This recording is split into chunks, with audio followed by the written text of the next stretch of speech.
Versículo 1, o Espírito do Senhor Jeová está sobre mim, pois o Senhor me ungiu para levar boas notícias aos pobres. Ele me enviou para consolar os de coração partido, de coração quebrantado, para proclamar que os cativos serão soltos e os prisioneiros libertos. Ele me enviou para dizer aos que choram que é chegado o tempo do favor do Senhor. Mas é interessante que ele não continuou. Como está em Isaías, o dia da ira de Deus contra seus inimigos, ou o dia da vingança do nosso Deus. Por que Jesus não usou essa última frase? Porque ainda não chegou o dia da vingança do Senhor nosso Deus. Essa profecia já se cumpriu em Jesus, mas não essa parte ainda. Porque o dia da ira do Deus Todo-Poderoso ainda está para chegar, não é? Então, o ministério de Jesus, meus irmãos, ele é para todos, não é? Não somente para o Israel físico, não somente para aqueles que habitam lá, aquele pequeno país do Médio Oriente, mas para todo que o receber como Senhor e Salvador. E aqui está dizendo os filhos de Sião, não é? Para dizer aqueles que estão tristes, acerca dos tristes de Sião. Então, Sião, aqui naquela altura, era quem morava em Israel, quem morava em Jerusalém. Jerusalém também é conhecida como Sião, tanto que lá tem o Monte Sião. Mas essa palavra hoje não é só para eles, porque todos nós agora, nós nos tornamos Israel de Deus. E o Israel de Deus em Israel físico tem crescido. Porque muitos estão se tornando crentes em Jesus, não é? Então, o que nós vemos aqui claramente? A restauração que Jesus traria para a humanidade que ia recebê-lo. Porque lá no Jardim do Éden, o homem era perfeito. O homem tinha um espírito perfeito, uma alma perfeita, um corpo perfeito. Mas quando veio o pecado, aconteceu o quê? Uma deformidade no espírito, na alma e no corpo. Porque Adão pecou, ele morreu espiritualmente. Ele ficou separado de Deus. O próprio Deus diz, os vossos pecados fazem separação entre mim e vós. Então Adão, ele morreu espiritualmente e colocou-nos a todos nessa morte espiritual. Mas a alma do homem também foi o quê? Deformada. Por quê? Porque a partir do pecado o homem passou a sentir medo, culpa, vergonha, fugiu de Deus, não é? E o corpo? O corpo também sofreu a maldição do pecado. Porque agora vem a fadiga, trabalhar para comer, doenças, dores de parto. Mas aqui está dizendo que Jesus, ele viria e restauraria isso tudo, não é? Então, ele veio trazer o quê? Boas novas aos pobres. Diga comigo, boas novas aos pobres. Diga assim, consolo ao coração quebrantado. Diga assim, libertação aos cativos. Quebra das algemas do pecado. Transformação de vida. Restauração da relação perdida com Deus. E alegria aos amargurados. E a missão de Jesus é nossa missão também. O Espírito que estava sobre Jesus agora está sobre nós, porque Jesus foi para o Pai e nos enviou o Espírito Santo. Então, irmãos, nós também temos a mesma missão de excelência de Jesus. Qual é a missão que Jesus deu para você e para mim? Continua aqui em Isaías. Olha só a partir do verso 4. Eu queria que você segurasse, agarrasse isso aí no seu espírito. Reconstruirão as antigas ruínas. Restaurarão os lugares desde muito destruídos e renovarão as cidades devastadas há gerações e gerações. Estrangeiros serão seus servos, alimentarão seus rebanhos, lavrarão seus campos e cuidarão de suas videiras.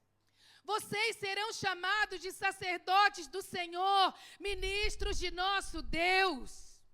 Das riquezas das nações se alimentarão e se orgulharão de possuírem os tesouros delas. Em lugar de vergonha e desonra, desfrutarão uma porção dupla de honra. Terão prosperidade em dobro em sua terra e alegria sem fim. Pois eu, o Senhor, amo a justiça e odeio o roubo e a maldade. Recompensarei meu povo fielmente e farei com ele aliança permanente. Seus descendentes serão reconhecidos e honrados entre as nações.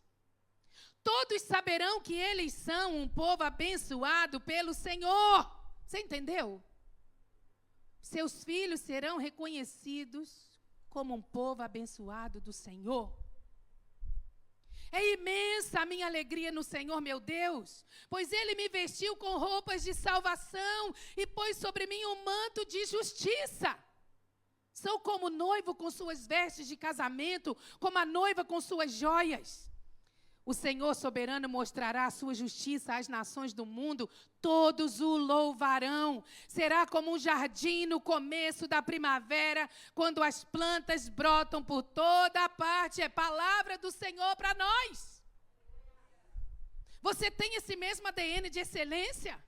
Reflita isso na sua vida agora. Reflita isso você consigo mesmo. Você tem esse ADN de excelência na sua vida? Então me responda, por que você é abençoado? Qual o propósito da bênção de Deus na sua vida? Para abençoar outros. Qual o propósito de Deus em libertar você? Libertar outros. Qual o propósito de Deus em consolar você? Consolar outros.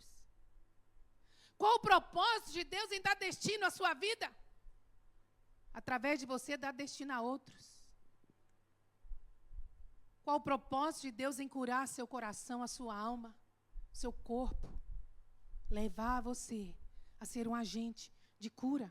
Irmãos, a bênção de Deus em minha vida, ela tem um caminho a seguir. Eu não sou o fim da bênção.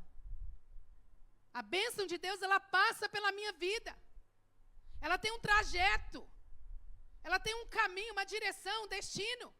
Toda a bênção de Deus em nossa vida, incluindo a salvação, ela tem como destino impactar, tocar outros. A bênção nunca é para tocar-nos a nós somente, a nossa casa. E eu quero me ater aqui especificamente no verso 3, de 3 bênçãos específicas que o ministério de Jesus nos dá, irmãos, que não toca só a nós, mas a todos aqueles que estão conosco no barco. Quem está com você no barco? Sua família? Seus amigos? Seus colegas de trabalho? De escola, de faculdade, de ministério? Não é só para nós. E a primeira bênção que o ministério de Jesus trouxe, que vem redimir aquilo que o Éden tirou, olha, coroa em vez de cinzas. Você pode pôr a mão na sua cabeça assim, olha.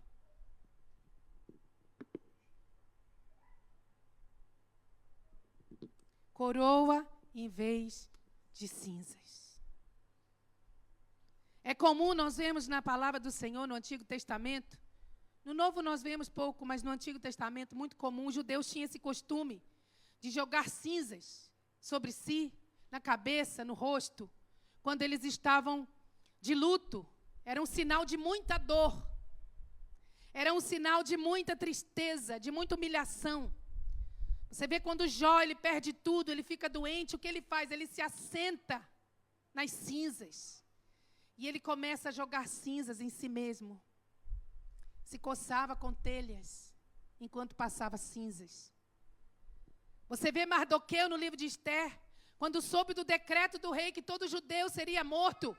Ele sai para fora dos portões do palácio e ele vai se humilhar, porque ele está sentindo muita dor, muita tristeza. E ele então começa a jogar cinzas sobre si. Daniel, quando está em humilhação profunda diante de Deus, a mesma coisa. Se veste de pano de saco e começa a jogar cinzas sobre si mesmo. Então as cinzas falam de algo que acabou. Algo que ardeu. Algo que ruiu. Algo que caiu, algo que perdemos, não é? As cinzas, irmãos, fala de vergonha. E o ministério de Jesus aqui está dizendo que vai haver uma troca.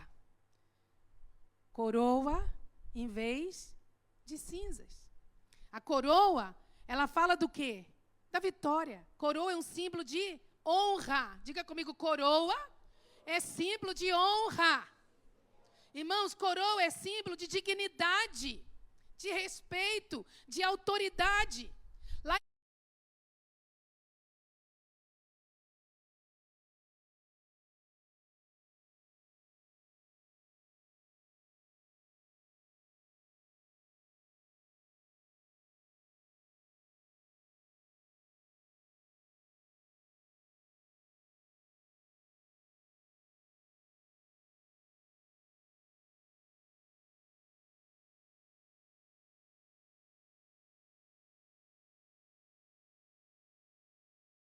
Isaías 62:3 diz assim: serás um diadema real na mão do teu Deus.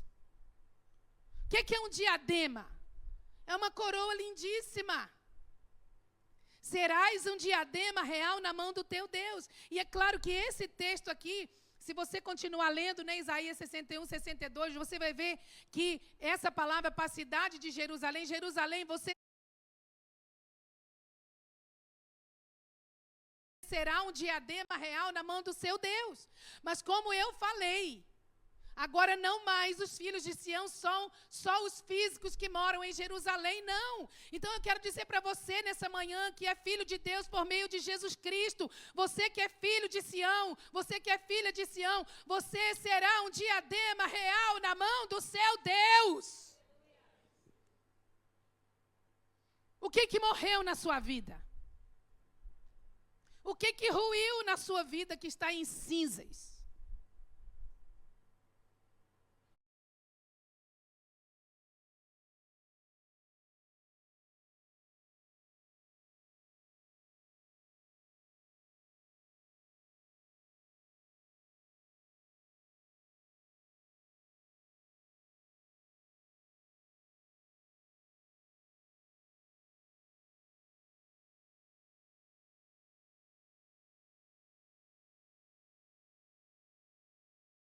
Eu sei do que pode estar em cinzas na minha vida.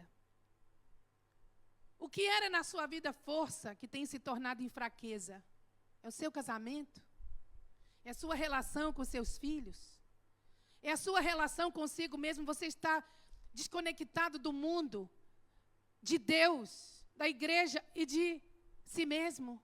Muitas vezes nós estamos desconectados de nós mesmos, irmãos. E você só quer lançar cinzas, porque pode dar certo alívio. Cinzas.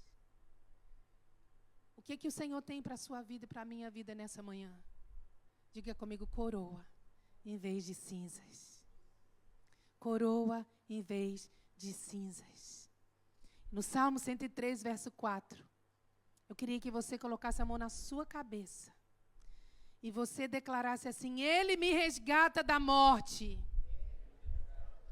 e me coroa de graça e misericórdia.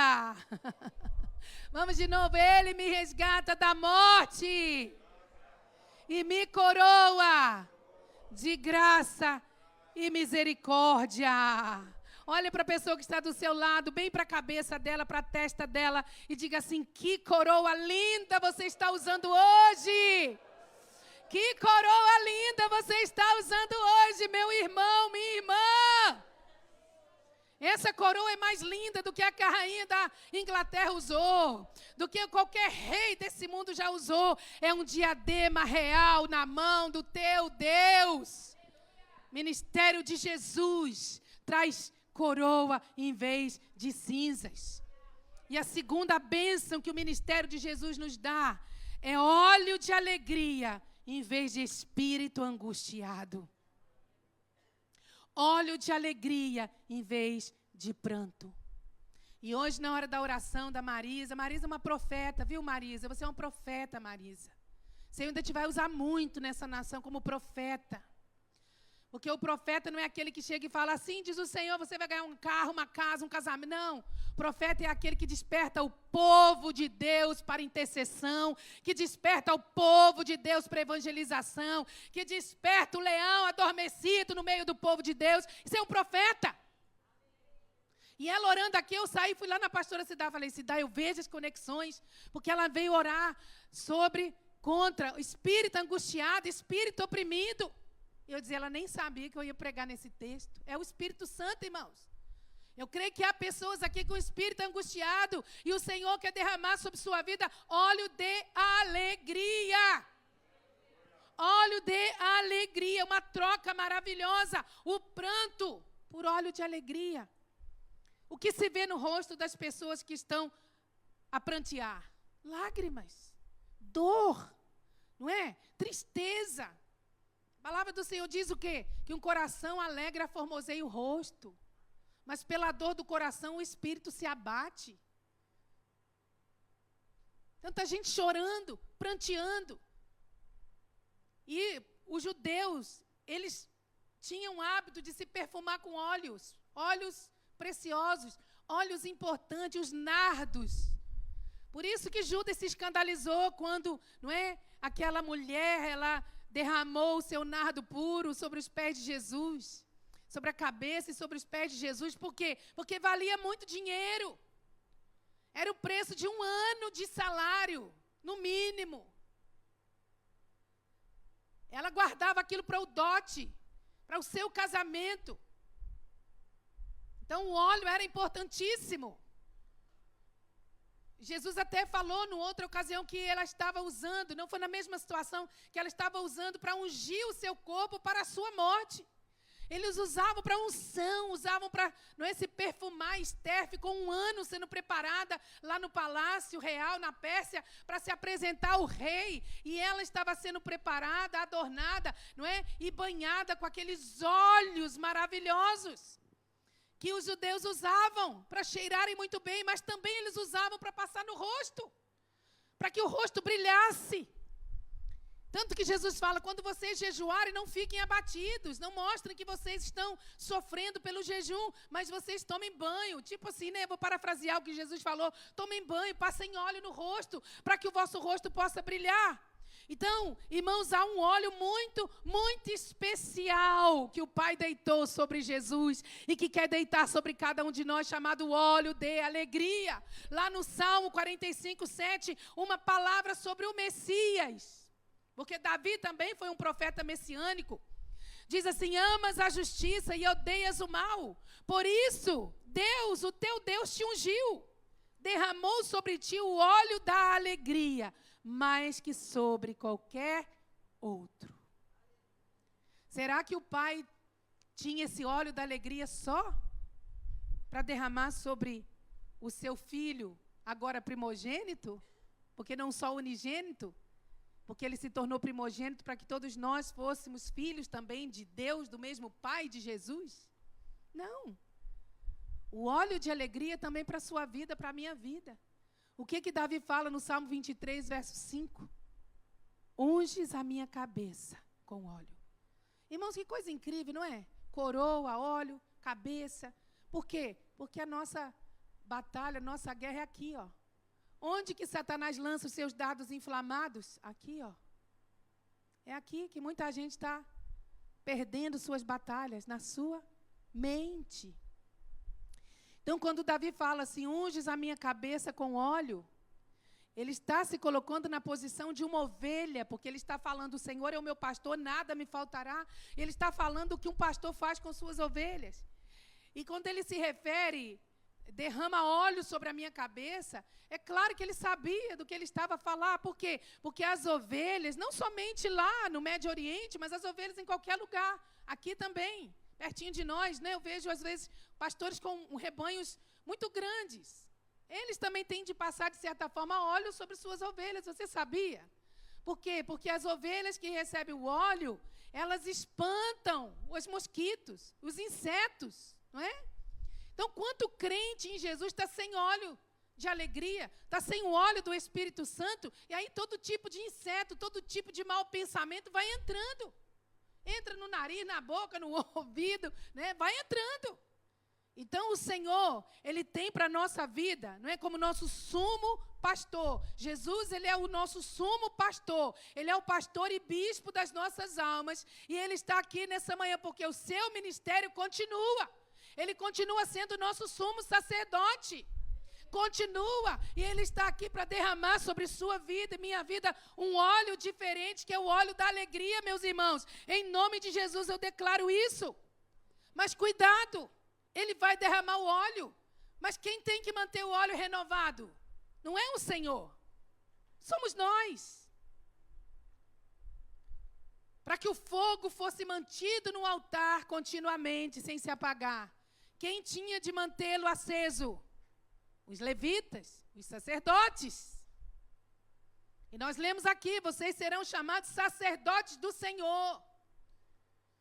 O Senhor vai derramar óleo de alegria, amém, glória a Deus, aleluia. Mas amanhã ele já vai estar velho. Aí tem de renovar. É igual o óleo da cozinha. Se você ficar fritando batata nele 1 ano, irmão, depois ninguém aguenta comer mais. Batata daquele óleo, misericórdia. O óleo tem de ser renovado. E sabe o que Salomão fala em Eclesiastes 9:8? Esteja sempre vestido com roupas de festa e unja sempre a sua cabeça com óleo. Em outra tradução da Ferreira, da Almeida, corrigida, em todo tempo sejam alvos os teus vestidos e que nunca falte o óleo sobre a tua cabeça. Vamos falar como está aqui? Põe lá, Sara, por favor. Vamos lá, você consegue ler aí atrás? Esteja sempre vestido com vestes de festa e unja sempre a sua cabeça com óleo. Aleluia. Terceira bênção que o ministério de Jesus nos outorga, irmãos. Olha aqui, ó, versículo 3 ainda. Veste de louvor, em vez de espírito deprimido. Manto de louvor, em vez de espírito deprimido. Meu Deus, que troca maravilhosa o Senhor faz na nossa vida. Manto é o quê? Veste é o quê? É o que cobre, é o que protege, é o que guarda. E que tipo de veste a palavra está dizendo, está se referindo a que tipo de manto, irmãos? Veste de festa. Fala para o seu irmão, veste de festa. Quem aqui gosta de ir a uma festa mal vestido? Eu acho que ninguém gosta de ir a uma festa mal vestido. Não é? Uma vez nós tivemos um casamento em nossa igreja há muitos anos. E aí o casal, para honrar uma menina da igreja, chamou para ser madrinha. E ela entrou com uma saia de ganga, velha, assim, mais antiga, né? Vê-se que estava já no uso há muito tempo. Uma t-shirt de malha e um chinelo havaiana. Vocês lembram? Eu acho que eles são os mais velhos dessa altura. E uma menina muito simpática, mas ela vinha muito arrumadinha nos cultos. Mas no dia do casamento ela veio daquele jeito, eu não entendi, não percebi. Porque a roupa que nós usamos para uma ocasião específica mostra a honra que nós estamos dando ao anfitrião. A honra que nós estamos dando à pessoa que nos convidou. Por isso que eu gosto, né, de estrear minhas roupinhas no culto. Eu gosto, eu não gosto de estrear em nenhum lugar, gosto de estrear no culto, né? Então, na Bíblia, quando as pessoas estavam deprimidas, em sofrimento, o que elas costumavam vestir, irmãos? Panos de saco. Em sinal de total humilhação, de vergonha. Alguém morreu na família, alguém cometeu um pecado grave, aconteceu uma desgraça, uma calamidade. Eles tiravam suas vestes de festa, colocavam panos de saco. E aí jogavam cinza, não é? Por cima, e era total humilhação. Então, veste de louvor, irmãos, tem a ver com aquilo que o Espírito Santo faz em nós. Por quê? Porque ele entra na nossa vida e ele vai vendo todo pranto, toda depressão, né? Aquele espírito deprimido, e ele vai tirando toda veste rota, toda veste velha, toda veste, sabe, que não glorifica ao Senhor, ele vai tirando. Isso aqui não, isso é tristeza, isso é amargura, isso é ressentimento, isso é falta de perdão, tudo roupa velha, e ele vai trocando e colocando vestes de festa. Não é só veste nova, veste de festa, manto de festa. E aqui está dizendo que o Senhor, ele nos honra com dupla honra. Não é só honra, é dupla honra.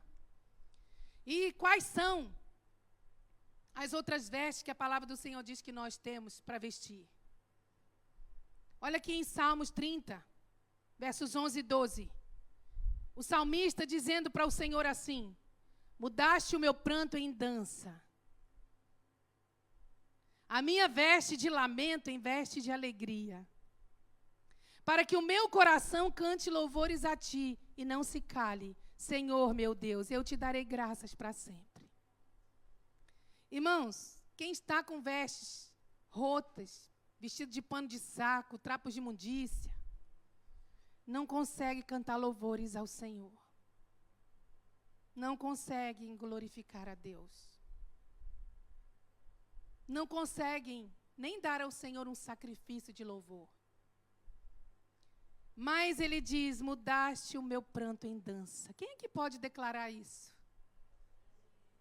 Você faz parte de um povo que vê a mudança do seu pranto em dança? A sua veste de lamento em veste de alegria.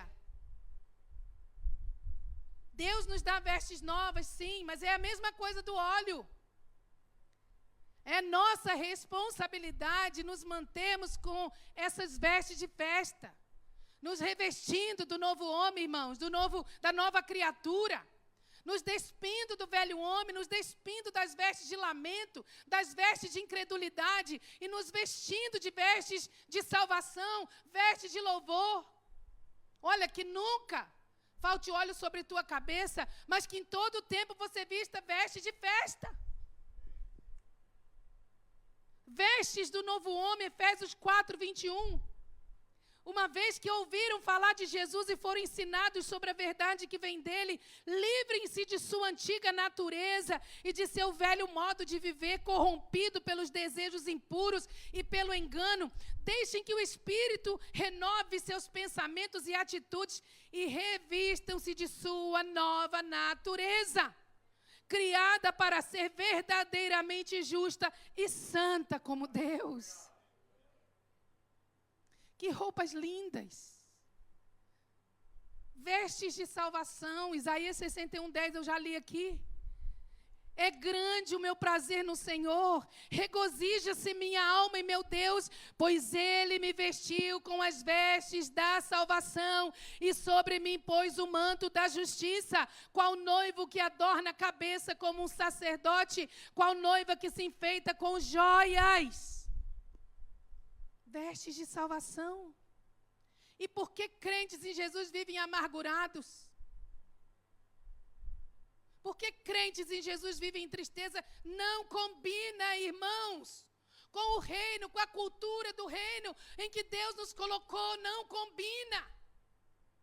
Se você vive em tristeza, amargurado, deprimido, em pranto, reavalie a sua vida com Deus. Reavalie se você nasceu de novo. Reavalie se você está sendo cheio do Espírito Santo a cada dia.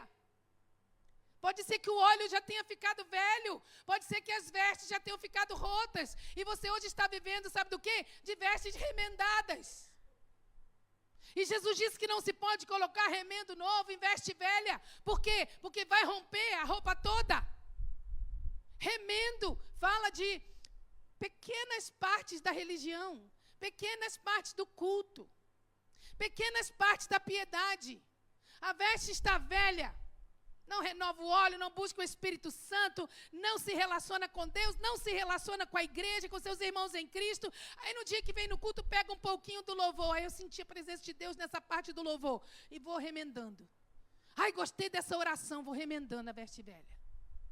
Ah, eu gostei, eu fui lá, entreguei meu dízimo e gostei que recebi uma palavra, que Deus vai abrir a porta, aí pega aquele remendo e vai costurando. Mas não tem jeito, irmão. Tem que deixar o Senhor trocar toda essa veste rota e colocar uma veste nova. Porque o fim, a finalidade do Senhor nos vestir de vestes de festa, vestes de salvação, sabe? Veste do novo homem é para que ele também possa nos vestir de guerra. Vestes de guerra, armadura de Deus. Você está vestido e revestido com a armadura de Deus? Ah, essa guerra aí não me diz respeito, não diz respeito? Ou você é crente em Jesus ou você não é crente em Jesus. Ou você tem a palavra de Deus como sua única regra de fé e prática, ou você não tem. Porque essa guerra aí fora diz tudo sobre nós. Jesus disse, olhai para a figueira. A figueira, irmãos, é o padrão, é o sinal, é a evidência. A figueira é Israel, que brotou em 1948. Jesus disse, olhai para a figueira. Quando os seus ramos estão já brotando, Vocês sabem que a figueira, quando os ramos estão brotando, o verão está próximo. Olhem para Israel. E quando os ramos começam a brotar, saber que está próximo o fim. A figueira voltou a brotar em 1948, quando Israel se tornou um estado em apenas um dia.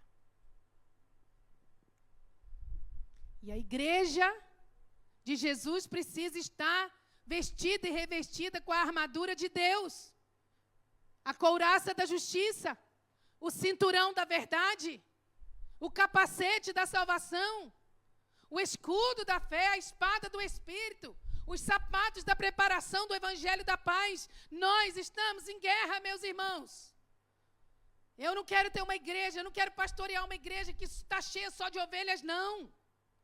Se você é ovelha de Jesus, amém, eu também sou, mas nós não estamos... A finalidade da igreja não é só encher de ovelha, não, porque ovelha não faz guerra. Ovelha não guerreia. Você não vê nenhum rebanho de ovelha indo para a guerra. Não vê, não existe. Nem no simbolismo. Porque a igreja de Jesus, ela precisa ser militante, operante, dinâmica. Ela é guerreira. Quem é esta que sobe do deserto, queimada pelo sol, formidável como um exército com bandeiras, brilhante como a lua? Está falando de quem? Da noiva de Jesus.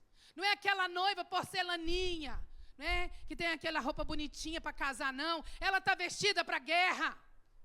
A noiva de Jesus, ela é uma guerreira. A noiva de Jesus é uma guerreira, meus irmãos. Ela milita. Ela está na guerra. E ela veste de guerra. Por isso que não tem lugar no meio do povo de Deus para milindre. Não tem lugar, nós não somos feitos de porcelana. O Senhor usa o profeta, se não me falha a memória, Zacarias, para dizer que daria para o seu povo cara de pedra.